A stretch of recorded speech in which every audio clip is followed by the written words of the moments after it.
तो यार देखो, सबसे इंपॉर्टेंट बात है, ये वीडियो रिअपलोड करने के लिए नहीं है। अगर कोई भी बंदा इसको रिअपलोड करता है तो मैं तो बिना सोचे समझे उसको स्ट्राइक मारूंगा। तो समझ गए ना कि मेरा बोलने का मतलब क्या था। अब बात है स्टोरी पर। आंख खुलती और बंदा पूरा का पूरा परेशान और अचानक से उठ जाता है कि नहीं, कौन कौन कौन है वो बंदा जो मुझे मारना चाहता था। एक मिनट, ये जगह, ये कौन सी जगह है। सीन चेंज होता है 10 मिनट पहले, जहाँ पर दिखाया जाता है कि एक्चुअली में हुआ क्या था। पार्टी चल रही थी दोस्तों के बीच में और ग्लास टकराए जा रहे थे। कोई तो बोलता है कि यंग मास्टर लीन, ये मैं क्या सुन रहा हूँ। ग्रैंड जानवी के चक्कर में तुम बहुत ही ज्यादा ऑब्सेस हो रहे हो क्या। बिल्कुल।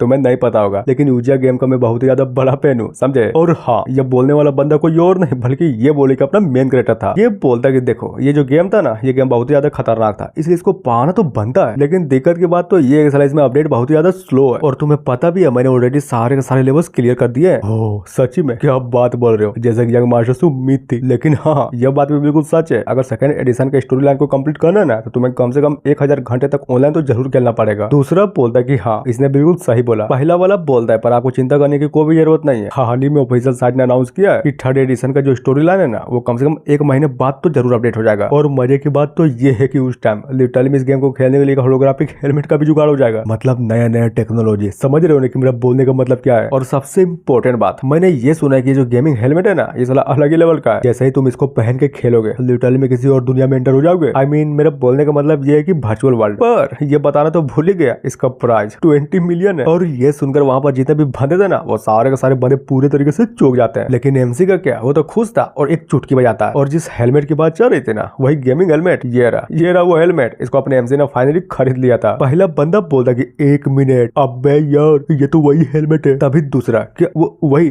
20 मिलियन वाली है। हाँ वही है, सेम टू सेम हेलमेट है। और सारे के सारे बंदे उस हेलमेट को देखने के बाद अभी तक चौंका ही जा रहे थे। हमारा मेन कैरेक्टर बोलता कि गजब, देख लिया ना, तो अब बताओ कैसा लगा, है ना मस्त। तभी बताता है कि देखो, मैं अपनी फैमिली का सिर्फ इकलौता मर्द नहीं हूँ, कुछ और भी है। और सबसे छोटा वाला मर्द मैं हूँ, समझे। जहाँ पर कोई बिजनेस संभाल रहा है तो कोई कुछ और कर रहा है। इनफैक्ट ये बोले कि परिवार की पूरी जिम्मेदारी लेने के लिए सब लोग तैयार है। लेकिन मेरा क्या, मुझे तो घंटा भी फर्क नहीं पड़ता कि कौन फैमिली संभाल रहा है और कौन कुछ और संभाल रहा है या फिर कोई बिजनेस संभाल रहा है। मैं अपनी जिंदगी को पूरी तरीके से मस्त आराम से जीना चाहता हूँ। फुल मजे, पूरा का पूरा मजा करते हुए जीना चाहता हूँ और कुछ भी नहीं। और इसीलिए आज मैंने इस गेमिंग हेलमेट को लिया ताकि इसको पहनकर खूब मजे करूंगा। और फाइनली उस हेलमेट को पहन लेता। पर कहानी में ट्विस्ट, हेलमेट से आवाज आती है कि मेरे छोटे भाई, अगर सच बोलूं ना तो हमारे फैमिली के लिए सबसे बड़ा छुपा हुआ खतरा तुम ही हो, समझे। तो एक काम करो, मजे से खेलो, मेरे तरफ से बेस्ट ऑफ लक। जहाँ पर एक बंदा भी खुश होते हुए बोलते कि भाई अबे ये क्या है, हाँ ये कोई इफेक्ट है क्या। मान गया साला, चारों तरफ से बिजली निकली जा रही है। और वो इतना बोल ही रहा था तभी अचानक से वो जो हेलमेट था ना, वो हेलमेट अपने एमसी के सर के साथ पूरा का पूरा फूट जाता है। जिसे देखने के बाद वहाँ के सारे बंदे की तो फटी जाती है। अब बात है बजट में, जहाँ पर एक अगर अपने एमसी को सारी की सारी बात अच्छे से समझ में आ जाती है। और सोचे जा रहा था कि ओ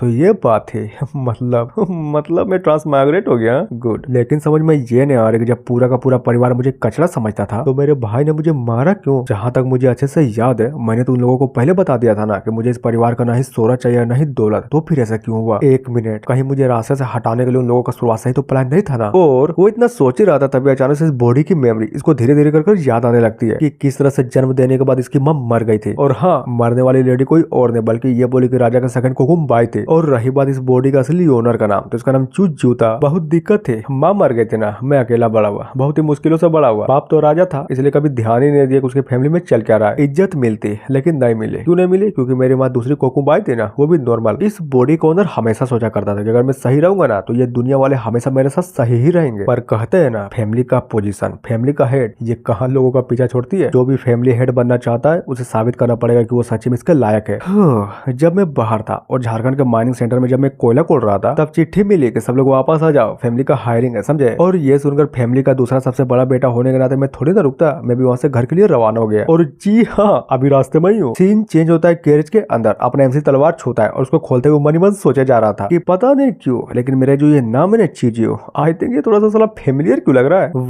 वेट सोचने दो, कौन हूँ मैं, ये फेमिलियर क्यों लग रहा है, कौन हूँ मैं। तभी याद आता कि 1 मिनट, गेम, हाँ, ट्रांसमाइग्रेट होने से पहले थर्ड एडिशन का स्टोरी लाइन, ग्रैंड जियानबू, डीमन लॉर्ड चूजियो, हाँ याद आ गया। अबे यार याद आ गया, ये तो साला उस थर्ड एडिशन वाली स्टोरी लाइन का फाइनल बोस था ना। कहानी में बताया गया था डीमन लॉर्ड चूजियो पैदा हुआ था चू फैमिली में, जहाँ पर परिवार के बकचोदी के कारण ये बंदा लिटरली में डिमोनिक पाथ पर चला गया था। फिर एक दिन पावरफुल बनकर अपने परिवार के पास आया और उसको पूरे के पूरे तरीके से खत्म कर डाला और एक दिन डीमन लॉर्ड बन गया। पर समझ में ये नहीं आ रहा कि इस बात की मैं खुशी बनाऊं या फिर रो। तभी अचानक से तलवार को छूते हुए मन ही मन सोचा जा रहा था कि पिछली जिंदगी तो मेरी चली गई, लेकिन इस जिंदगी में मुझे बड़ा आदमी बनना है और मैं बन के रहूंगा विलन ना। हाँ, कहा जाता है कि विलन हमेशा लास्ट में हारता है, लेकिन मेरे साथ ऐसा बिल्कुल भी नहीं होने वाला। किस्मत बदलूंगा, माँ कसम बदल के रख दूंगा।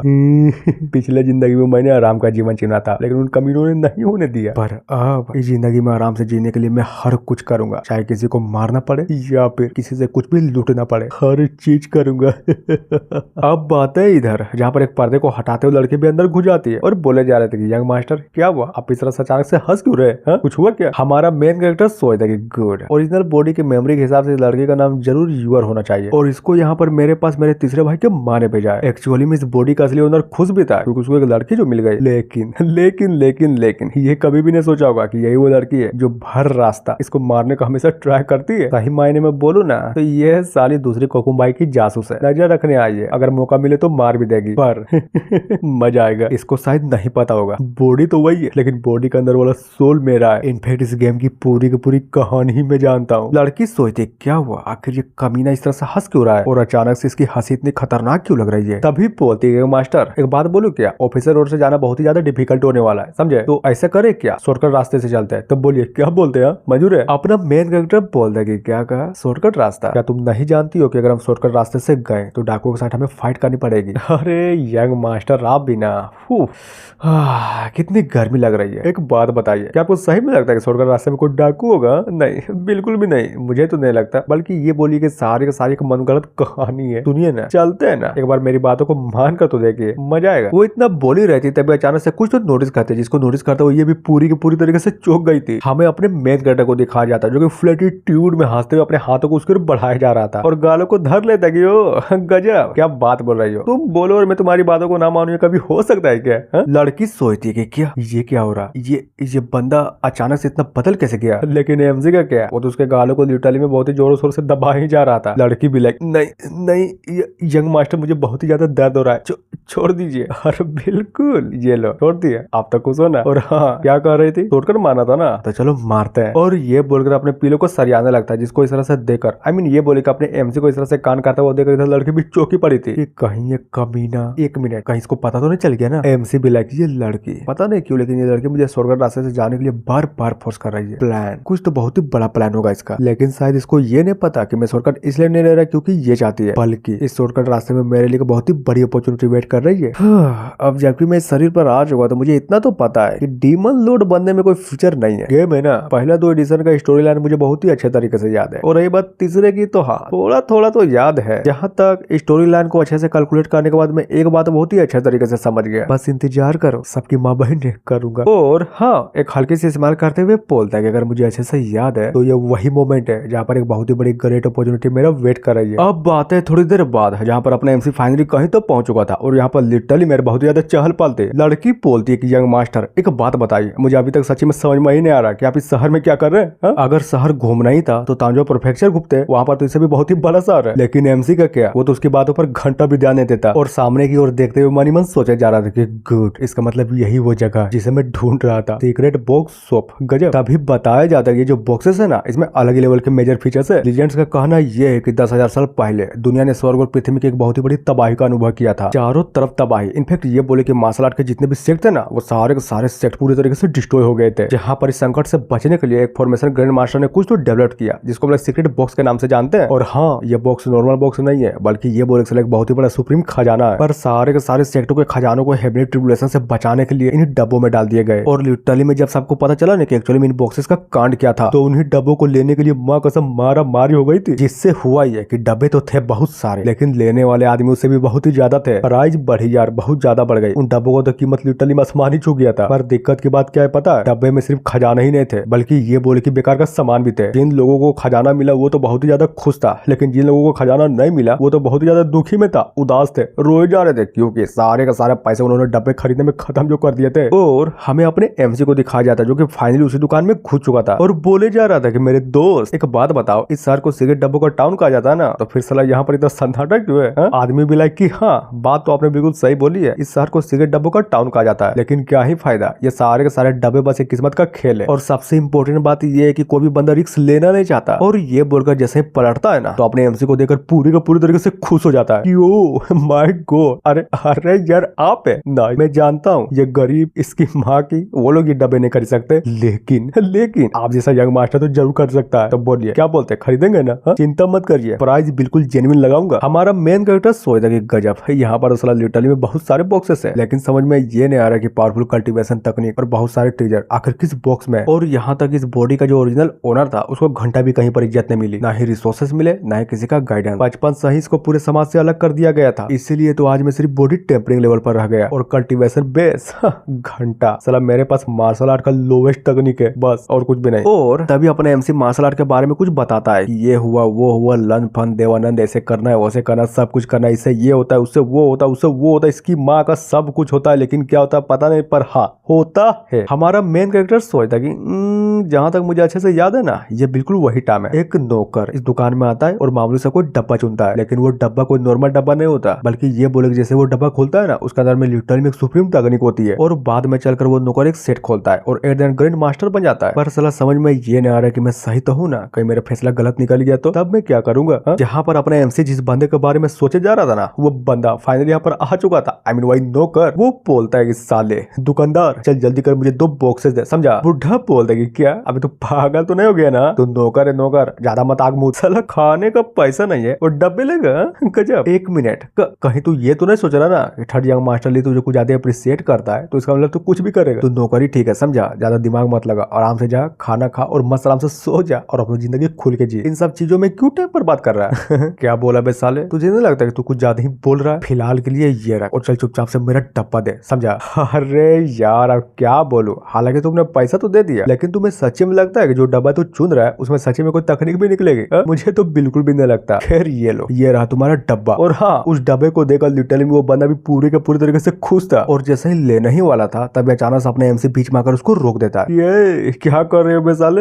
ये दोनों के दोनों सीक्रेट बॉक्सेस मेरे, समझा। तभी मन ही मन सोचे जा रहा था कि गजब, माँ कसम, जिस समय का मैं थोड़ी देर पहले से वेट कर रहा था ना, वह समय फाइनली आ ही गया। नाइस। अब देखना इन दोनों बॉक्सेस के अंदर वाली सारी की सारी सीक्रेट तकनीक मेरी। ओह गजब। बंदा बोलता कि यंग मास्टर ये क्या बकचोदी है, क्या आप नहीं देख रहे कि इन दोनों बॉक्सेस को ऑलरेडी मैंने खरीद लिया है? क्या बोला बे साले, तुझे इससे कोई प्रॉब्लम है क्या? वो बोलता कि प्रॉब्लम ना, हाँ है प्रॉब्लम है, बहुत ही बड़ी प्रॉब्लम है। ये दोनों के दोनों डब्बे मेरे ना कि तुम्हारे, और तुम्हारी हिम्मत कैसे भी, तुझे नहीं पता क्या कि मैं ली खानदान का नौकर हूँ? जहाँ पर बात करें अपने एमसी की, तो हाँ वो तो उसकी बातों सुनकर पूरी तरीके से हंसे जा रहा था। यो ली खानदान का नौकर, नाइस नाइस यार नाइस। ये जानकर मुझे सच्ची में बहुत ही ज्यादा खुशी हुई। लेकिन बच्चे तुम्हें शायद नहीं पता कि मैं कौन हूँ। सीन चेंज होता है अपने एमसी के गार्डो की ओर, जो कि अपने तलवार को निकालते उस नौकर को धरने के लिए बढ़ गया था, और ये देखकर वो नौकर भी पूरी तरीके से डर जाता कि नहीं, माफ कर दो, माफ कर दो, माफ कर दो यार, माँ कसम मुझसे गलती हो गई, माफ कर दो। साला ये कमीना तो बहुत ही ज्यादा हरामी निकला। लिटरली में जान में आने के बाद बहुत ही जल्दी हार मान लिया। लेकिन हाँ, स्टोरी के हिसाब से ये वही बंदा है जो ओवरलोड बनने के बाद लिटरली में बहुत ही ज्यादा आग मुद्दा है। अब बात है थोड़ी देर बाद, जहाँ पर बात करें अपने एमसी की, तो हाँ वो भी उस दुकान में रखे सारे सिगरेट डब्बों को खरीद लिया था, और ये देखकर उसके नौकर भी पूरी तरीके से हैरान थे। बंदा भी फुल गुस्से में मनी मन सोचे जा रहा था कि धत्तेरी की, इस कमीने ने आज मेरी बहुत ही ज्यादा बेइज्जती कर दी। पर पता नहीं क्यों अचानक से मुझे ऐसा क्यों फील हो रहा है जैसे कि मेरी सबसे इंपॉर्टेंट चीज मुझसे छीन ली गई हो। तभी दिखाया जाता है कि अपना जो एमसी था ना, उन सारे के सारे डब्बों को खरीदने के बाद अपने आदमियों के साथ फाइनली वहां से निकल गया था। लेकिन इसका क्या, ये बंदा तो अभी तक बहुत ही ज्यादा गुस्से में था, और मनी मन अभी भी सोचे जा रहा था कि नहीं छोड़ूंगा, बिल्कुल भी नहीं छोड़ूंगा, मैं अपना बदला लेकर रहूंगा, बस इंतजार कर, ये मैटर इतनी जल्दी शांत नहीं होने वाला। अब बात है थोड़ी देर बाद, या फिर ये बोले कि बहुत देर बाद, एमसी को दिखाया जाता है जहाँ पर वो भी अपने हाथों को कट कर अपने ब्लड को एक क्रिस्टल पर गिरा देता है। फिर क्या, माँ कसम बहुत ही ज्यादा तगड़ा रिएक्शन होता है, जिसको देखकर एमसी भी एक पल के लिए दंग रह जाता है। और क्या पता चलता है उस क्रिस्टल के अंदर में सच में एक जेट था। हमारा मेन कैरेक्टर सोचता है कि बाप रे, ये तो साला वही जेट है जिसके बारे में मैं सोच रहा था। मतलब यही वो चीज है जिसको लेकर वो नौकर साला कमीना का फ्यूचर में जाकर सेट मास्टर बनता है। पर अब ये सब कुछ मेरा हुआ। बताया जाता है कि नॉर्मल कल्टीवेशन तकनीक जो होती है ना, वो तकरीबन 2 पार्ट में डिवाइड होती है, जिनमें से पहला जो 3 ट्रांसफॉर्मेशन होता है ना, वो छोटे मोटे सेक्टरों का इनहेरिटेंस तकनीक होता है, जहाँ पर बीच का जो 3 ट्रांसफॉर्मेशन होता है वो ये कंसीडर करवाता है तुम बड़ी आसानी से कहीं पर भी एक सेट खोल सकते हो, समझे। और रही बात बाकी के 3 की, तो वो अलग ही लेवल की है, जो कि मिलना बहुत ही ज्यादा मुश्किल है। और इसी तरह से लिटरली में अपना जो एमसी था ना, इस दुनिया के बारे में बहुत सारी चीजें बताता है, जहाँ पर वो भी उस जेट को देखते हुए अंदर ही अंदर मुस्कुराए जा रहा था। वाह, अभी भी मेरे पास लिटरली में बहुत सारे बॉक्सेस बचे हैं। गुड। पर एक मिनट, क्या डब्बों में भी कोई सरप्राइज करने वाली चीज होगी क्या? अब बात है इधर, जहाँ पर वो नौकर भी फाइनली अपने बॉस के पास आ चुका था। मोटका बोलते गए, अरे तुम आओ आओ यार आओ, कहाँ चले गए थे? और हाँ, ये बंदा कोई और नहीं बल्कि ये बोले कि ली फैमिली का मर्चेंट कार्वन लीडर था। नौकर बताता है कि बॉस मदद करो यार, मदद करो। उस कमीने ने मेरा सामान छीन लिया। और क्या आपको पता भी है, जब मैंने आपका नाम बताया, आपके ली फैमिली का नाम बताया, तो वो साला घंटा भी नहीं डरा। इनफैक्ट ये बोले कि मुझे ही डराती है, इसलिए बदला लीजिए। मैं ये चाहता हूँ कि आप मेरा बदला लीजिए। एक मिनट, क्या कहा तुमने? तुम्हारा सामान छीन लिया? और जब हमारी फैमिली के बारे में बताया तो वो बंदा डरा नहीं? अच्छे से बताओ, आखिर वहाँ पर हुआ क्या था? जिसकी बातों को सुनकर वो जो नौकर था ना, वो A to Z सारी की सारी बातें उस मोटके को बता देता है। वो भी तो ये बात है। अब जाकर मुझे सारी की सारी बातें अच्छे से समझ में आई। ध्यान से सुनो, मेरा घर का नौकर हो या चाहे फिर मेरे घर का कुत्ता, किसी की हिम्मत नहीं है जो उनके बारे में कोई कुछ बोल सके, समझे? तुम चिंता मत करो, मैं अभी तुरंत किसी को भेजता हूँ और उस बंदे के बारे में पूरा का पूरा खबर निकलवाता हूँ। सीन शिफ्ट होता है आधे घंटे बाद, जहाँ पर फाइनली सारी की सारी जानकारी निकल चुकी थी। ये बताता है कि माय लॉर्ड, वो बंदा कोई और नहीं बल्कि चू फैमिली का था। मोटका भी लाइक। ओह, तब तो बहुत ही बड़ी दिक्कत की बात है। तोंगजाओ में सबसे बड़ी फैमिली में 3 फैमिली आती है, सेन फैमिली, चू फैमिली और अपना ली फैमिली, जिसमें से सबसे कमजोर फैमिली हम ही है, समझे? बच्चा देखो, अगर तुमने पहले ही बताया होता ना कि तुम्हें परेशान करने वाला कोई और नहीं बल्कि चू फैमिली था, तो शायद हो सके कि इन मामलों में मैं पहले ही पीछे हट जाता। सुनो, मेरी बातों को ध्यान से सुनो, भूल जाओ तुम्हारे साथ जो कुछ भी हुआ ना, सब कुछ भूल जाओ। और ये सुनकर वो नौकर लिटरली में अंदर अंदर पूरे के पूरी तरीके से गुस्से में था कि ठीक है, मैं समझ गया। मोटका पूछता है तो फिर ये बताओ, चू फैमिली में से था ना, तो आखिर वो बंदा था कौन? वो बताता है कि उसका नाम चू जीव था। क्या कहा? ये था? हार रहा है यार, तुम्हें पहले बताना चाहिए था ना। बच्चे चिंता मत कर, अब तुम्हारा बदला जरूर लूंगा। सच्ची में? पर आपने ये नहीं कहा था कि चू फैमिली हमसे बहुत ही ज्यादा पावरफुल है? हाँ बोला था, चू फैमिली लिटरली में हमसे बहुत ही ज्यादा पावरफुल है, लेकिन जिस बंदे ने तुम्हें परेशान किया था ना, उसका तो खुद ही इज्जत नहीं उस फैमिली में। तो समझ गए ना कि मेरा बोलने का मतलब क्या है? वो बंदा पूरे के पूरे तरीके से नल्ला है, साला कल्टीवेशन भी नहीं कर सकता ढंग से, और उठ जाता है कि चलो जल्दी चलो, हम अभी बदला लेंगे। नौकर बोलता है कि ठीक है, जैसा आप बोले। तभी मनी मन सोचता कि एक मिनट, क्या बोला इसने कि वो बंदा नल्ला है, वो कल्टीवेशन नहीं कर सकता? लेकिन मुझे ऐसे क्यों लग रहा है जैसा ये बोल रहा है ना, वो बंदा उसे बहुत ही ज्यादा अलग है। ये जिसके बारे में बोल रहा है और मैं जिसके बारे में बोल रहा हूँ, क्या ये दोनों सच में एक ही पर्सन है ना? कहीं ऐसा ना हो कि साला ये दोनों के दोनों पर्सन अलग निकल जाए। सीन चेंज होता है अपने एमसी की ओर, जो कि फाइनली उस जेड में लिखे सारी तकनीकों को सीख लिया था कि नाइस, मान गया। साला ये तकनीक सच्ची में बहुत ही ज्यादा औसम है, मैं जितना इसकी तारीफ करूँ उतना ही कम है। और वो इतना सोच ही रहा था, तभी अचानक से बाहर से किसी की तो आवाज आती है कि साले कमीने कहीं के चूजी, बाहर निकल, तुम्हारी हिम्मत कैसे मेरे ली फैमिली के सामान को चुराने की? और दिखाया जाता है कि मोटका सिर्फ अकेले नहीं था, बल्कि ये बोले कि अपने साथ बहुत सारे आदमी को साथ लेकर आया हुआ था, और वहाँ के लोगों को धमकाते हुए ये पूछ रहा था कि साले बता, तू ही बताएगा, तू ही चूजू है कहाँ, बता। जहाँ पर ये सारा का सारा कांड अपने एमसीबी मस्त आराम से छत के ऊपर खड़े को देखे जा रहा था। नौकर बोलता कि मालिक ऊपर देखो यार, ऊपर देखो, वही कमीना है। हाँ मुझे भी पता है, उस कमीने को मैं भी बहुत ही अच्छे तरीके से जानता हूँ। बोलता है कि साले मेरी बातों को ध्यान से सुन, तुमने जो कुछ भी इसे चुराया ना, मुझे दे दे, समझा? मेन कैरेक्टर, अगर ना दू तो क्या उखाड़ लोगे? तभी उनमें से एक बोलता है कि क्या कहा? नहीं दोगे? साले कमीने का बहुत मारूंगा, समझ गया ना? अगर जिंदा रहना है तो दे दे। क्या मजाक है। और ये बोलकर बहुत ही स्पीड से उस बंदे को मार डालता है, जिसको देखने के बाद इन दोनों की तो पूरी के पूरी तरीके से फटी पड़ी थी और सारा चौके भी पड़े थे। एमसी बोलता है कि सुन, तुम्हें नहीं पता, लेकिन मैं उन लोगों से बहुत ही ज्यादा नफरत करता हूँ जो लोगों को धमकाने का काम करते हैं। और ये चीज ये लड़की साला पीछे खड़ी होकर चुप कर देखे जा रही थी कि क्या एक मिनट, ये बंदा सच्ची में किसी को मार डाला? जहाँ पर बात कर अपने एमसी की, तो हाँ वो भी साला फ्लैटिट्यूड में उन दोनों के सामने खड़ा था। इधर मोटका भी परेशान होते हुए बोलता है कि कमीने कहीं की, तुम्हारी हिम्मत कैसे मेरे बंदे को मार डालने की? तो तुम्हारे कहने का मतलब है जो मुझ पर हमला करे मैं उसे मारो भी नहीं? गजब। और ये बोलकर बहुत ही स्पीड से उस मोटके के पास पहुंच जाता है। पहले तो अपने एमसी अपने चाकू को उसके गर्दन के पास रखता है और बोले जा रहा था कि बताओ, तुम्हारे जैसे कचड़ा, तुम्हारी हिम्मत कैसे मुझ पर हमला करवाने की? मरना है क्या बे साले? बंदा सोचता कि नहीं, ये मैं क्या कर दिया? अगर थोड़ी सी भी गलती होती ना तो ये बंदा मुझे मार डालता, लेकिन नहीं, अपना जो एमसी था ना उस बंदे को नहीं मारता और चाकू को देते हुए बोलता कि ये लो, धरो इसको। मोटका भी लगे धरो, पर क्यों? सुनाई नहीं दिया क्या? बोला नहीं कि चुपचाप धर इसको। यहाँ पर बात करें मोटके की, तो वो भी अपने एमसी की बातों सुनकर पूरे के पूरे तरीके से डर जाता है और उसके हाथों से चाकू को लेते हुए बोलते कि हाँ ले लिया, धर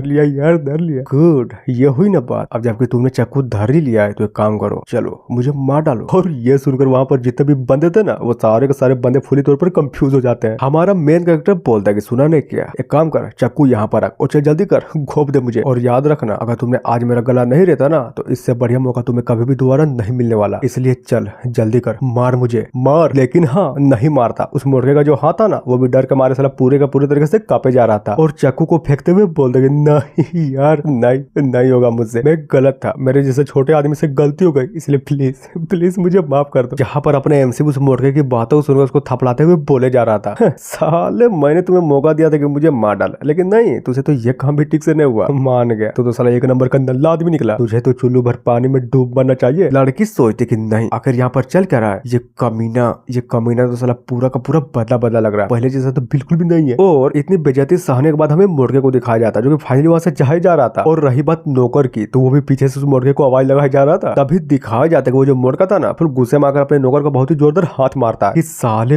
कमीने कहीं की ये सारी की सारी तुम्हारी गलती है, अगर तू नहीं होता ना तो ये सब कुछ नहीं होता और मेरी बेइज्जती कभी भी नहीं होती, सब तेरे कारण हुआ, तेरे कारण, सबके सब तेरे कारण हुआ। बस तू इंतजार कर, ली फैमिली के ठडिया मास्टर के कारण जो तू उड़ रहा है ना, नहीं छोड़ूंगा तुझे, पूरे को पूरे तरीके से काट डालूंगा। सीन चेंज होता है खूबसूरत और चांदनी रात में। कोई तो बोलता है कि यंग मास्टर क्या हुआ, आपने मुझे यहाँ पर बुलाया, कोई जरूरी काम था क्या। हमारा मेन कैरेक्टर भी उसको देखते हुए मन ही मन सोचे जा रहा था कि ये बंदा बचपन से ही हमारे परिवार के साथ है। और जहां तक इसके एप्टीट्यूड की बात करें तो इसका एप्टीट्यूड लिटरली में बहुत ही ज्यादा ऑर्डिनरी है। 10 साल लगे थे इस बंदे को सिर्फ बॉडी टेम्परेचर लेवल पर जाने के लिए। पर ये सब छोड़ो, दूसरी और सबसे इंपॉर्टेंट बात ये है कि ये बंदा लिटरली में बहुत ज्यादा ऑनेस्ट है। तभी बोलता है कि मेरी बातों को ध्यान से सुनो, मुझे फंसाया गया और झारखंड में कोयला कोड़ने के लिए मुझे भेज दिया गया, इससे ये हुआ कि तुम्हें भी मेरे साथ भेज दिया गया, वो भी मेरी प्रोटेक्शन करने के लिए। तो बताओ, ये जो सारी की सारी कांड हुई, कहीं इसके चक्कर में तुम्हें कोई दिक्कत तो नहीं हुई ना? अगर हुई है तो प्लीज मुझे माफ कर देना, क्योंकि ये सारी की सारी गलती सिर्फ मेरी है। बंदा बोलता है कि यंग मास्टर, ये सब बोलने की आपको बिल्कुल भी जरूरत नहीं है, आप ठहरे मालिक और मैं ठहरा नौकर, तो फिर आप ही बताइए आपके दिक्कत के सामने मेरी दिक्कत है ही क्या चीज। एमसी बोलते कि देखो, पिछले 10 सालों से तुम हमारे परिवार के नौकर हो, इनफैक्ट ये बोले कि हमारे परिवार के लिए काम करते हो, और तुम्हें मिलता क्या है, सिल्वर के 2 टेल्स, वो भी महीने में 1 बार। क्या सच्ची में इतने कम से तुम्हारा काम हो जाता है क्या? मुझे तो नहीं लगता। और सबसे बड़ी बात ये है कि तुम्हारे साथ जितने भी नौकर थे, उन सारे नौकरों को प्रमोशन हो गया, लेकिन सिवाय तुम्हारे। देखो, अगर तुम्हें सच्ची में लगता है ना तुम्हें मेरे साथ नहीं रहना है, तो प्लीज जा सकते हो, मैं तुम्हें कुछ भी नहीं बोलूंगा। नौकर बोलता कि नहीं यार, बात वो नहीं है, बात दरअसल ये है कि मैं थोड़ा सा बेवकूफ हूं ना, इसलिए मैं जहाँ पर वहाँ पर संतुष्ट हूँ, समझे? क्या कहा? सच्ची में? मतलब तुम सच्ची में अपने बेकार से जिंदगी से संतुष्ट हो? एक बात याद रखना, तुम जैसा सोचते हो ना, ये दुनिया बिल्कुल भी वैसा नहीं चलती। यहाँ पर हर कदम पे खतरा, यहाँ पर हर लोग एक दूसरे को मारने पर तुले हुए हैं। तभी अचानक से उसके कंधे पर हाथ रखते हुए बोलता है कि सुनो, तुम बहुत सालों से सिर्फ मुझे ही फॉलो कर रहे हो और तुमने मेरे चक्कर में बहुत ही ज्यादा सफर भी किया है। समझ रहे हो ना कि मेरा बोलने का मतलब क्या है? हाँ, समझ गया। आपने जो भी बोला ना, उसकी हर एक बात मुझे बहुत ही अच्छे तरीके से समझ आ गई। गुड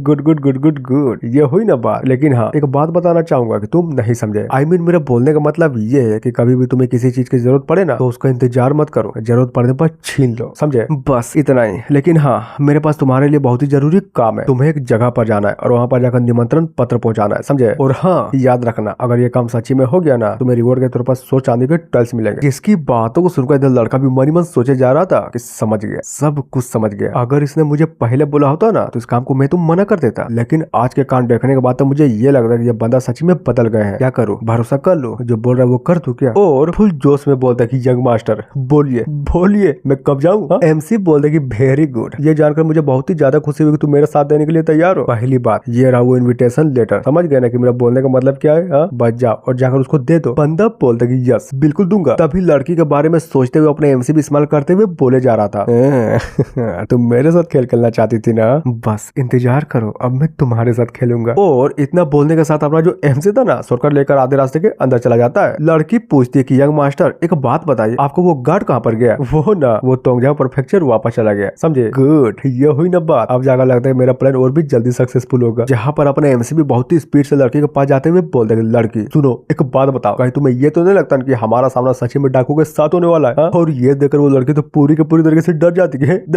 नहीं, मेरा कहने का मतलब वो नहीं था। और पहले ये बताइए, आप चू फैमिली के दूसरे यंग मास्टर है ना, तो भला किसकी औकात है, भला किसकी हिम्मत है जो आपको छू भी सके? नहीं यार, वो बात नहीं है, इससे कोई फर्क नहीं पड़ता कि मैं किसका यंग मास्टर और किसका नहीं। तुमने जैसा बोला था कि हमें डाकू का सामना करना पड़ेगा, तो देखना हम डाकू का सामना जरूर करेंगे, बस वेट करो, उसके बाद देखना मजा आएगा, मजा। लड़की बोलती कि गजब, मान गया यंग मास्टर, आप तो सच में बहुत ही बढ़िया मजाक करते हैं। जिसको सुनने के बाद अपने एमसी का मुंह तो देखो, ये रहा बहुत ही गौर से बस उस लड़की को देखा ही जा रहा था। और हाँ, तभी अचानक से बाहर से किसी की तो आवाज आती है, साले सब लोग यहीं पर रुक जा। जिसे सुनने के बाद अपने एमसी भी पर्दे को हटाते हुए एक हल्की सी स्माइल करते हुए बोले जा रहे हैं, ये लो हम लोग डाकू का इंतजार कर रहे थे ना, आ ही गए। और सच्ची में थे, बहुत सारे डाकू लोग थे जो कि अपने एमसी की गाड़ी को रोक देते हैं। लीडर बोलते कि साले आपके दोबारा बोलना पड़ेगा, बाहर निकल। रही बात इस बंदे की, तो इसका नाम लियान लाउसन था। अब आते हैं बाहर की ओर, जो कि गाड़ी से बाहर निकलने के बाद अपने एमसी फुल एटीट्यूड में बोलता है कि सुन बे साले, पैसा लूटना चाहता है ना, हमारे पास बहुत सारे पैसे और वो सारे के सारे पैसे तुम्हारे लिए फ्री है, जाओ जाकर ले लो। और रही बात कुछ और की, तो नहीं, हमारे पास बस सिर्फ इतना ही है, समझे? लीडर बोलता है कि बहुत सारे पैसे हैं, गुड, लेकिन बच्चे तुम्हारी जिंदगी इन पैसों से बहुत ज्यादा कीमती है, तो चलो बताओ किस तरह मरना चाहते हो? हमारा मेन कैरेक्टर बोलता है कि बाप रे मैं तो डर गया, मतलब तुम्हें सच्ची में पैसे नहीं चाहिए ना? देखो कहते हैं कि पैसे से सब कुछ खरीदा जा सकता है, तो फिर तुम ही बताओ क्या मैं अपने लाइफ को अपने पैसे से खरीद सकता हूँ? तो बोलो क्या बोलते हो, मंजूर है? और सबसे इम्पोर्टेंट बात ये है कि तुम्हें तो मेरे बारे में सब कुछ पता होगा ही ना, इसलिए चलो सौदा करते हैं। जब तक मैं जिंदा रहूंगा तुम्हें पैसा भेजता रहूंगा। लीडर बोलता है कि हाँ तुम्हारे बारे में तो मुझे सब कुछ पता है, तुम दूसरे बेटे हो ना जिसको गुड फॉर नथिंग के नाम से जाना जाता है। मैंने सुना है कि तुम्हारे जैसा कचरा साला इस दुनिया में कोई है ही नहीं, तुम जिंदा कैसे हो यार? हाँ अगर तुम्हारे जगह पर मैं रहता ना तो मैं तो कब कब मर गया होता। इधर लड़की भी ये सब कुछ देखकर मुस्कुराए जा रहे थे और सोचती है कि चलो प्लान एग्जीक्यूट हो चुका है, अब देखना ये कमीना यंग मास्टर पक्का मरेगा। मेन कैरेक्टर सुन बे चिरकुट, मेरी बातों को ध्यान से सुन, अगर मैं अपनी जिंदगी नहीं खरीद सकता तो चलो तुम्हारी जिंदगी खरीद लेता हूँ। और ये बोलकर बहुत ही स्पीड से लीडर की ओर अटैक करने के लिए बढ़ जाता है। वो भी साले कमीने कहेंगे तुम्हारी इतनी हिम्मत, मुझ पर हमला करोगे? और उधर से वो भी अटैक को कर देता है। हमारा मेन कैरेक्टर सोचता है कि समझ गया इस बंदे के पास कोई भी इंटरनल एनर्जी नहीं है, इसका मतलब एक ही बात साबित होती है कि इसके पास सिर्फ पावर है और कुछ भी नहीं। लेकिन दिक्कत की बात तो ये है कि फिलहाल के लिए मेरे पास भी उतनी पावर नहीं है जितना मेरे पास होना चाहिए था, यानी कि इस हमले का सिर्फ एंगल बदल सकता हूँ और कुछ भी नहीं। और वही होता है अपना जो एमसी था ना, सिर्फ एक ही पंच में उस तलवार के एंगल को पूरा का पूरा ही बदल देता है। जिसको इस तरह से हमले को काउंटर करता हुआ देखकर ये बंदा भी पूरी तरीके से चौंका पड़ा था कि नामुमकिन, ये कैसे हो सकता है? इस बंदे ने लिटरली मेरे हमले को इतनी आसानी से काउंटर कर दिया। लेकिन क्या वो बंदा थोड़ी ना हार मानता, वो फिर से अपने एमसी पर एक बहुत ही जोरदार स्लैश करता है, जिसको तो अपने एमसी पर बड़ी आसानी से डोज भी कर लेता है। तभी फिर से हमला होता है और अपना एमसी फिर से डोज करता है। और हाँ इसी तरह से 1 2 3 4 कर लिटरली में बहुत सारे हमले होने लगते हैं, जिसको अपने एमसी एक कर बड़ी आसानी से डोज भी किया जा रहा था। टकलू बोलता है कि देख रहे हो हमारे बॉस ने तो उस बंदे की कह के ले ली। तभी दूसरा कि हाँ हमारा बॉस सिर्फ उस बंदे के साथ खेल रहा है, वरना वो बंदा अभी तक तुम मर गया होता। तीसरा बोलता है कि मार डालो बॉस, मार डालो उस कमीने को, खत्म कर दो। सीन चेंज होता है बॉस की ओर, जिसके शकल को देखने के बाद एक बात तो अच्छे से पता चल जाती है कि ये चीज खेला तो बिल्कुल भी नहीं हो रही थी। और अपने मेन कैरेक्टर को देखते हुए मन ही मन सोचे जा रहा था कि ये बंदा मेरे हमलों को इतनी आसानी से डोज कैसे कर रहा है? मैंने अपनी पूरी कोशिश की लेकिन ये बंदा हर बार बच जा रहा है और चिल्लाने लगता है कि कमीने कहीं के नहीं छोड़ूंगा, तुमने मेरी बहुत ही ज्यादा बेइज्जती कर दी, बिल्कुल भी नहीं छोड़ूंगा। हर एक घंटा क्या तुम्हारी औकात भी है जो तुम मुझे नहीं छोड़ोगे? तभी मौका रहता है फुल एटीट्यूड में अपने तकनीक को परफॉर्म करता है, जिसका नाम blue dragon inside the sleep होता है। लेकिन हाँ अगर लीडर की बात करें ना तो वो तो बाल बचता है, उसके चेहरे पर बस खरोच आती है। एमसी बोल देगी ओ बच गए, गुड अब बच के दिखाओ। और ये बोलकर सची में बहुत ही तगड़ा स्लेस करता है, जहाँ पर चोट पहले वाले से बहुत ही ज्यादा लगे थे। और हाँ इस बार साला खून भी बहुत ही ज्यादा बहा था। लीडर सोचता है कि इम्पॉसिबल, मैं तो इससे बहुत ही ज्यादा पावरफुल हूँ ना, तो फिर बताओ इसके अटैक को डोज क्यों नहीं कर पाया? वो तो अच्छा है साला उसने मेरे गर्दन पर एम नहीं किया था, वरना अभी तक तो मैं खत्म ही हो जाता। एमसी सोचता है कि मान गया, यानी कि मेरी प्रैक्टिस में साला थोड़ी ना थोड़ी या फिर ये बोले कि कहीं ना कहीं तो कमी है, वरना ये बंदा माँ कसम अभी तक मर जाता, बिल्कुल भी डोज नहीं कर पाता। ये बोलता है कि सुनो भी सब लोग, सब साथ में मिलकर हमला करो, समझे? और वही होता है, वहाँ पर जितने भी बंदे थे ना वो सारे के सारे बंदे अपने एमसी पर अटैक करने के लिए बढ़ जाता है। तभी अचानक से पीछे से आवाज आती है कि गजब, तुम किसी को मारना चाहते हो और साला मेरी इजाजत भी नहीं ली, गुड। और ये सुनकर वहाँ पर जितने भी बंदे भाग रहे थे ना वो ऑन द स्पॉट वहीं पर रुक जाते हैं। और ये रहा वो बंदा जो कि पीछे से बोल रहा था, और ये भी एक डाकू ही था जिसका नाम माकुओ था। बोला जाता है कि मैं तो सुना था कि यहाँ पर बहुत ही बड़ी बिजनेस होने वाली है, लेकिन ये क्या, यहाँ पर तो साला मारा काटी चल रही है, बिजनेस का क्या हुआ, नहीं करने वाले हो क्या? लड़की सोचती है कि व्हाट, एक और डाकुओं का ग्रुप, समझ में ये नहीं आ रहा कि आखिर ये लोग यहाँ पर क्या कर रहे हैं, कहीं ऐसा तो नहीं ना कि दूसरे को कंबाइन इसको अरेंज किया है। और हाँ ये देखो, ये रहा दूर से सारा का सारा नजारा। हमारा मेन कैरेक्टर सोचता है कि 1 मिनट, ये बंदा कहीं ये बंदा वही तो नहीं है ना? लीडर बोलता है कि साले माकू को बचा कर तू यहाँ पर क्या कर रहा है, और पहले ये बता आखिर इन सबका मैं मतलब क्या समझो? मतलब समझना है ना, बस ऐसा समझो कि हम यहाँ पर तुम सबको पेलने के लिए आए और हाँ सबक सिखाएंगे सो अलग। जहाँ पर ये भी फुल स्टाइल मारते उन बंदों की अटैक करने के लिए बढ़ जाता है। और ये देखकर पहले ग्रुप के लीडर की भी थोड़ी सी फटी पड़ी थी, लेकिन क्या काउंटर नहीं कर पाता, बल्कि ये बोले इसी को चोट लग जाती है। बंदे बोलते कि बॉस आप ठीक तो है ना?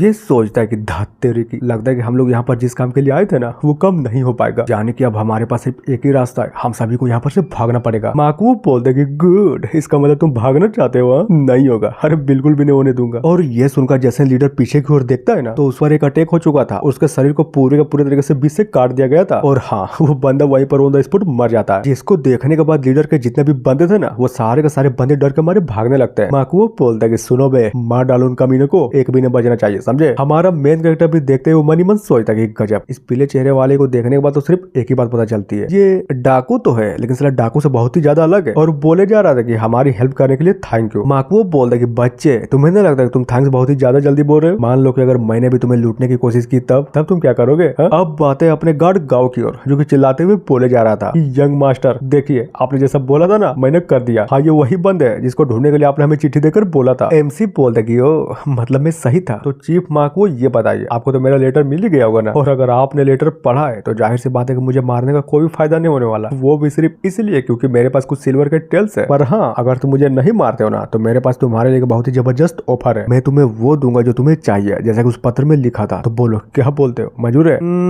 सच्ची में मतलब उस पत्र में जो लिखा था वो मुझे मिल जाएगा? हाँ ये भी कोई पूछने की बात है, मैंने जो बोल दिया ना वो 100% डन है। एमसी सोचता कि दूसरी कोकुम्बाई लिटरली में बहुत ही ज्यादा हरामी है, मुझ पर बिल्कुल भी दया नहीं दिखाएगी। और हाँ क्यों दिखाए, मैं एक नाजायज बेटा हूँ ना जिसके पास परिवार के मुखिया का पद पाने के लिए लगभग कोई भी संभावना है ही नहीं। जब वो लड़की बोल रही थी ना कि चलो शॉर्टकट रास्ते से चलते हैं, तभी मुझे पता चल गया कि लिटरली में यहाँ पर साला कुछ न कुछ गड़बड़ तो जरूर है। और गड़बड़ क्या थी? डाकू से मुझे मरवाना चाहती थी, लेकिन मैं बेवकूफ थोड़ी ना हूँ। वो पैसे दे सकती है डाकुओं को मुझे मारने के लिए, तो मैं भी तो पैसे दे सकता हूँ, बल्कि वो भी उससे डबल मुझे बचाने के लिए। और यही चीज करने के लिए मैंने अपने आदमी को चिट्ठी दिया था। माँ को वो बोलते कि बच्चे देख पहले ही बोल दे कहीं ये बात झूठ तो नहीं है ना, क्योंकि मुझे पता है जिस और के बारे में तुम बोल रहे हो ना वो बहुत ही ज्यादा इंपॉर्टेंट चीज है। और ये बताओ इतनी इंपॉर्टेंट चीज तुम्हारे परिवार वाले देने के लिए मान जाएंगे? भाई देख एक बात बताता हूँ, तुमने अभी जिन डाकुओं को मारा ना उन डाकुओं को मुझे मारने के लिए किसी और ने नहीं बल्कि ये बोले कि मेरे परिवार वालों ने ही भेजा था। समझे कि मेरा बोलने का मतलब क्या है? तो फिर तुम ही बताओ, जब मेरे परिवार वाले ही चाहते कि मैं मर जाऊं तो मैं अपने परिवार की चिंता क्यों करूं? फिर वो सब छोड़ो, ये रहा मेन प्रूफ, इसको तुम अपने पास रखना। समझे? जब तुम इसे दिखाओगे ना तो तुम्हें लो प्राइस में बहुत सहारे और मिल जाएंगे। पर हाँ याद रखना ये तभी तक काम करेगा जब तक मैं स्टीवर्ड हूँ। माँ को बोलते कि यार मान गए, मतलब बड़ी फैमिली का चुतियापा ही अलग लेवल का होता है। वो उसको मार रहा है, ये इसको मार रहा, वहाँ वो मार रहा, साला कौन क्या कब किसको और कहाँ कौन मार रहा पता ही नहीं चलता। लेकिन हाँ एक बात बताता हूँ, जब भी तुम्हारे पास इसी तरह का और भी मटेरियल हो ना तो बस मुझे खोजो, मैं तुम्हारे सारे के सारे मटेरियल्स को खरीद लूंगा। और सबसे इम्पोर्टेंट बात ये है कि अगर कभी किसी को मरवाना हो या फिर मार करना हो तो माँ कसम इन मामलों में मैं तुम्हें डिस्काउंट दूंगा। और ये बोलकर सारे के सारे बंदे वहाँ से निकल जाते हैं। फिर क्या उस बंदे को वहाँ से जाता देखकर अपना एमसी भी मनी मन सोचे जा रहा था कि गजब एक क्लियर मार्शल आर्ट के विरासत वाला डाकू, मैं जानता हूँ ये कौन है। लेकिन अच्छी बात ये है कि मुझे तो कभी भी नहीं लगा था कि मेरी बॉडीगार्ड को ये मिल जाएगा। तभी दिखाया जाता है कि अपना जो एमसी था ना पीछे साइड देखते हुए डेविल से स्माइल दिए जा रहा था। जहाँ पर बात करूँ लड़की की तो वो भी डरते हुए मनी मन सोचे जा रहे थे यार क्यों नहीं बताओ क्यों आखिर ये कमीना लड़का बच कैसे गया। और सबसे इम्पोर्टेंट बात ये है कि इस कमीने ने उस डाकू को चोट भी पहुंचा दिया था, पर कैसे? और साला ये लोग कौन थे जो इस कमीने की हेल्प कर रहे थे? तभी दिखाया जाता है कि अपना जो एमसी था ना फाइनली उस कैरेज के अंदर आ जाता है। और साला लड़की का एक्टिंग तो देखो, वो भी रोते हुए बोले जा रहा था कि यंग मास्टर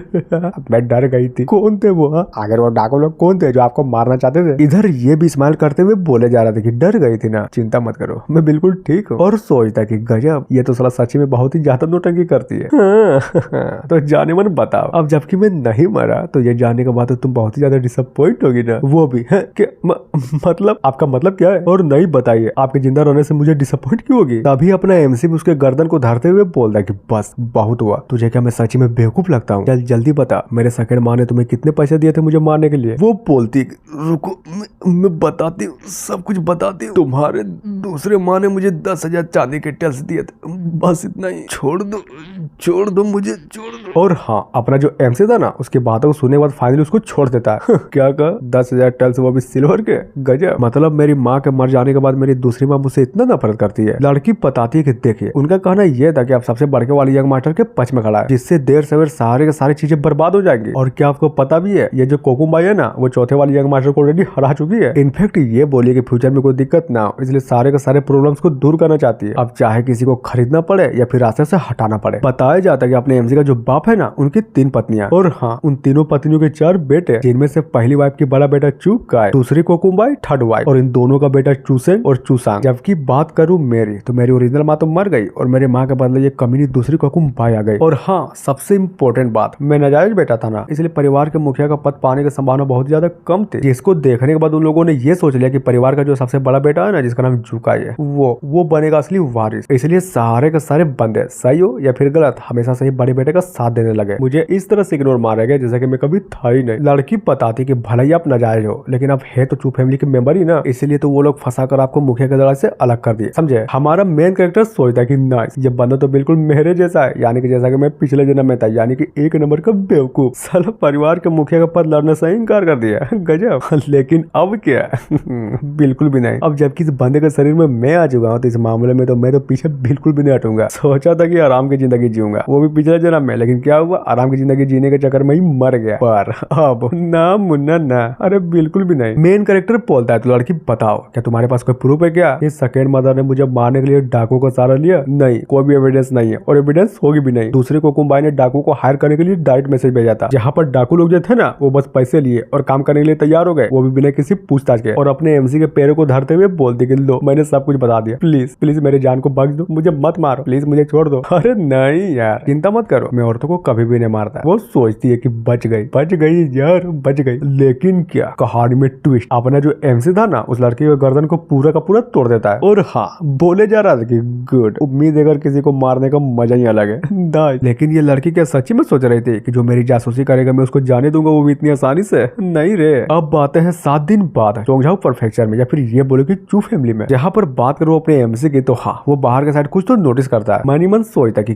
गजब, ये औरत कमीनी कहीं कि ये इधर क्या कर रही है। हाली सेकंड कोकुम्बाई बनने के बाद एटीट्यूड तो देखो, बाप रे ये तो आग मुद रही है। बचपन में इसकी शादी हो गई थी और जैसे ही शादी हुई थी ना तो साली पूरी के पूरी तरीके से चोंगझाओ प्रेफेक्चर में अपनी जड़ी फैला रखी है। और हाँ, गाड़ी से बाहर निकलकर हाथ जोड़ते हुए बोलता कि सेकंड मदर बाय लगी हो, साल भर हो गए और मैंने आपको देखा नहीं, तो चलो बताओ माँ कसम कैसी हो, ठीक तो ना, और ये भी बताना कि बुढ़ापे पे इतना खूबसूरत कैसे लग रही हो। ये सोचती है कि क्या ये कमीना जिंदा लौटाया, समझ गई, मतलब उस लड़की ने अपना काम ठीक से नहीं किया। तभी फुल एटीट्यूड में बोलती गई, चूज यू, बताओ तुम्हारी नौकरानी कहाँ है? अरे वो ना, अब क्या ही बोलूं, देखो मेरे साथ खेलते खेलते अचानक से उस लड़की की गर्दन ही टूट गई, पर चिंता मत करो, माँ कसम नया गर्दन लगा दूंगा, लेकिन उससे पहले आप मेरे लिए क्या एक और नौकरानी को ढूंढ सकती हो क्या? इन दोनों में से एक चल जाएगी। जिसकी बातों को सुनकर वो दोनों के दोनों नौकरानी पूरी तरीके से डर जाती है। औरत सोचते कि एक मिनट, युवा तो मर गई ना, तो क्या ऐसा हो सकता है कि सारे के सारे कांड के बारे में इसको ऑलरेडी पता चल गया? फिर छोड़ो वो सब, और जाते हुए बोले जा रहे थे, सुनो अब जबकि तुम यहाँ पर आ चुके हैं तो जल्दी करो, सब तुम्हारा वेट कर रहे हैं, समझे? सीन चेंज होता है थोड़ी देर बाद, जहाँ पर अपना एमसी भी अपने बाप के सामने ग्रीट करते हुए बोलता है नमस्ते, और हाँ यहाँ पर जितने भी बंदे हैं ना उन सभी को नमस्ते। बाप बोलता है ठीक है तुम आ गए, चलो अच्छी बात है। बताया जाता है ये जो बंदा है ना, ये बंदा चू फैमिली का हेड है, चू जोंगवान। ये बंदा जीरो से उठा है, यानी कि मेरा बोलने का मतलब ये है कि ये सड़क से उठकर हीरो बना है। हालांकि अगर सबसे इंपॉर्टेंट बात करूँ ना तो परिवार के चुतियापे में इसको घंटा भी इंटरेस्ट नहीं है। और हाँ, इसी तरह से कर करके लिटरली में इस आदमी के बारे में बहुत सारी बातें बताता है। हमारा मेन कैरेक्टर सोचता है कि 20 साल हो गए लेकिन मेरे बाप का लेवल साला एक लेवल भी नहीं बढ़ा। नाइस। बाप बोलता है जैसा कि तुम लोग जानते हो चोंगझाओ प्रेफेक्चर में रहते हुए हम लोगों को तकरीबन 20 साल हो गए, यानी कि कह सकते हो कि हम लोगों ने इतने दिनों में चोंगझाओ प्रेफेक्चर में अच्छे से जड़ी जमा ली है। और देखो हमारे सबके सब बेटे बहुत ही तेजी से बड़े भी हो रहे हैं। मतलब साफ मैं ये कहना चाहता हूँ कि अब बारी अगला मुखिया चुनने की। पहली पत्नी बोलती है क्या मतलब, ये तो जाहिर सी बात है ना कि परिवार का मुखिया कोई और नहीं बल्कि ये बोले कि बड़ा बेटा जुकाई बनेगा। दूसरी बोलती है ये क्या मजाक है? एक मिनट, बहाने के बाद बताओ, कहीं तुम भूल तो नहीं गई ना हम उस राजघराने से नहीं आते जहाँ पर घर का बड़ा बेटा विरासत पाता है, समझे? देखो अगर फैसला करना ही है कि मुखिया कौन बनेगा तो क्यों नहीं सभी का फैसला गुरु पर छोड़ दिया जाए। तो बोलो क्या बोलती हो? थर्ड सिस्टर तुम इसे पूछ रहे हो? वो बोलती कि नहीं मुझे इसके बारे में नहीं पता, जो भी फैसला करना है तुम ही लोग करो या फिर गुरुओं पर छोड़ दो, और क्या मुझे कोई दिक्कत नहीं है। बाप बोलता है कि क्या बोल रही है तुम लोग, ये मेरा फैसला है, समझी? और हाँ सबसे इम्पोर्टेंट बात, 1 साल के अंदर जो भी ज्यादा प्रोग्रेस करेगा मुखिया का पद उसे ही मिलेगा। यानी कि इतना बोलने के साथ ही एपिसोड फाइनली यहीं पर खत्म होती है। तो गाइस देखो इसके जितने भी चैप्टर्स है ना वो सारे के सारे चैप्टर मैंने फाइनली एक्सप्लेन कर दिए। अब जब इसका नेक्स्ट चैप्टर आएगा उसको मैं एक्सप्लेन करूंगा। तो मिलते हैं नेक्स्ट वीडियो में। So thank you.